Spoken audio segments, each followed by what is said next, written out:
Alo. Loạt bởi vì hát có tăng cho bài hát với chân sen của siêu trên loạt hát bài hay mà em tổng cảm cho nhé nhớ ủng hộ cho tí trên nhá. Ok. Với cha đi lừa quả ngọt dương cho con đỡ đôi qua đêm tôi muốn quên đi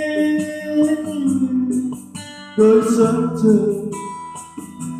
Cha đi đường đừng hạt thắm cho con một bữa cơm trưa. Với ngày tháng đôi vai cười rút rút từ vào hàng cơn. Ôi thời gian hãy quên đi đôi chân cùng kề cha đi giữa rừng hoa phố. Lưng cha thì đôi nắng gần đôi tóc bạc vừa trắng soi cả cuộc đôi chân.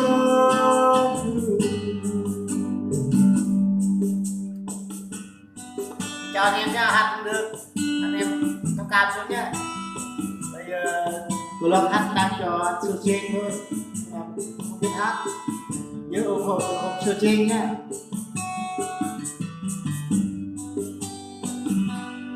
Tôi muốn quên đi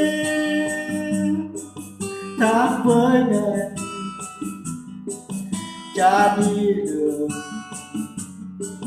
đừng có đợi đói qua đêm.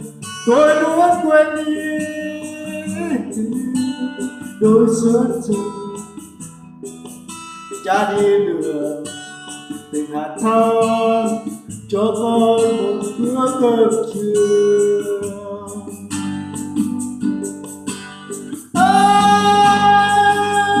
Ngày tháng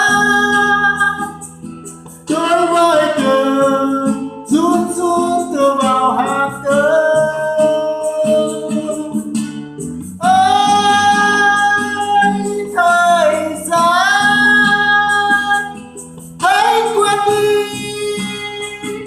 đôi chân cùng kề cha đi giữa rừng hoa phố.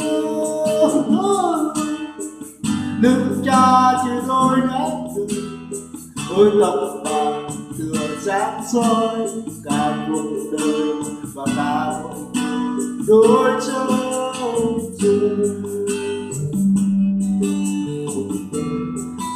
Đôi tóc bạc tựa sáng soi cả cuộc đời và cả đôi chân rừng.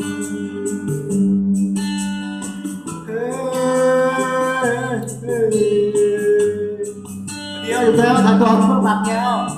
Bữa đi văng tay đó, có ăn được chưa? Cái này đây, đồ.